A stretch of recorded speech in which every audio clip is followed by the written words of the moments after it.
নমস্কার, জয় রাজরাজেশ্বরী মহাকালীর জয়। বন্ধুরা, অ্যাস্ট্রোকথা চ্যানেলের পক্ষ থেকে আমি অ্যাস্ট্রোলজার বেদাংশী শাস্ত্রী বীণা আপনাদের সবাইকে স্বাগত জানাচ্ছি। আশা করি আমার রাজরাজেশ্বরী মা মহাকালীর আশীর্বাদে আপনাদের জীবন শান্তির হোক এবং আপনারা নির্বিঘ্নে আছেন।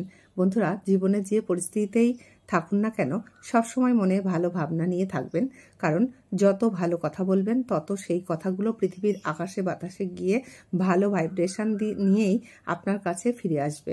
তাই খারাপ আছেন হয়তো জেনেও সবাইকে বলবেন ভালো আছি। বন্ধুরা, অ্যাস্ট্রোলজি এবং দৈবিক তন্ত্রের প্রয়োজন হলে আমার সঙ্গে ফোনে যোগাযোগ করতে পারেন এবং অ্যাস্ট্রোকথা ফেসবুক পেজে ও প্লিজ আমার পাশে থাকবেন, সেই জন্য আপনাদেরকে অনুরোধ রইল। বন্ধুরা, আজ বলবো 2025 সালের কুম্ভ রাশির মানুষের জীবনে কি কি পরিবর্তন হতে চলেছে এই সময় থেকে বছরের শেষ পর্যন্ত। দেখতে থাকুন এবং ভালো লাগলে অ্যাস্ট্রোকথা চ্যানেলকে লাইক, শেয়ার এবং সাবস্ক্রাইব করে সবার মাঝখানে ছড়িয়ে দিতে ভুলবেন না প্লিজ। আপনাদের সাপোর্ট কামনা করি। এবার সংক্ষেপে কুম্ভ রাশি সম্পর্কে কিছু আলোচনা করি। বন্ধুরা, যাদের চন্দ্র রাশি কুম্ভ অর্থাৎ কুম্ভ রাশির যারা জাতক বা জাতিকা আছেন, আপনারা তাদের এই 2025 সালের মে মাস থেকে বছরটা অত্যন্ত ভালো যাবে, কারণ শনিদেব আপনাদের রাশি থেকে মীন রাশিতে প্রবেশ করে গেছে 30শে মার্চ। এবং যদি সময় আরও ভালো করতে চান তাহলে সোমবার করে শিব ঠাকুরের পুজো করুন, কালো তিল এবং দুধ দিয়ে শিবলিঙ্গে স্নান করান, অর্থাৎ শিবলিঙ্গে কালো তিল দুধের সঙ্গে অর্পণ করুন। তবে অবশ্যই সেই শিবলিঙ্গ কিন্তু কোনো প্রতিষ্ঠিত শিবলিঙ্গ হতে হবে। বড় সফলতা আসতে পারে পুরো বছর ধরে আপনাদের জীবনে। বৃহস্পতি গ্রহের সুপ্রভাব থাকবে আপনাদের উপর, গুরুজনের আশীর্বাদ থাকবে, আপনাদের সন্তানদের জীবনেও সফলতা আসার সম্ভাবনা রয়েছে এবং তারা পুরস্কারও পেতে পারেন। বিদ্যার্থীদের ক্ষেত্রে বছরটা শুভ।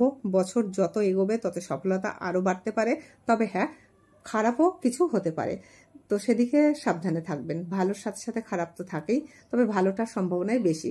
তবে পার্সোনাল জন্মচার্ট বিচার অবশ্যই জরুরি। এই সময় শনি চাঁদনি অর্থাৎ রূপোর পায়াতে আছে, তবে দাম্পত্য কলহ বাড়তে পারে এবং জীবনে নতুন কারো প্রেম আসতে পারে, সেদিকে সতর্ক থাকবেন। রাহুর প্রভাবেও আপনাদের জীবনে উন্নতির অনেক সম্ভাবনা রয়েছে। চারিদিকে এবছর শুধু উন্নতির যোগ আছে। বুঝে সুঝে পরিশ্রম করুন এবং পা ফেলুন।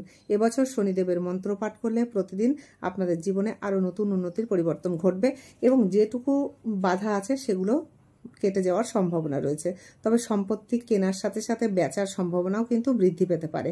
যে কোনো মামলা, গাড়ি চালানোর সময় একটু সাবধানে থাকবেন। তবে সমস্যা তো জীবনে থাকবেই, সমাধানও আছে, কিন্তু অনেকটা সমাধান করার লাঘব হবে টোটকা করলে এবং আপনার জন্ম চার্টটা কোনো ভালো অ্যাস্ট্রোলজারকে দেখিয়ে নেবেন।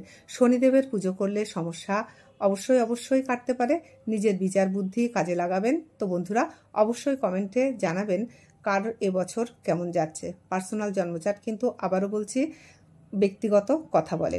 পারলে চ্যানেলে একটু লাইক শেয়ার করবেন অবশ্যই, এবং সবাই ভালো থাকবেন, আমার সঙ্গে থাকবেন। আর যাই তাহলে বন্ধুরা, খুব তাড়াতাড়ি আবার ফিরবো নতুন কোনো ভিডিওতে।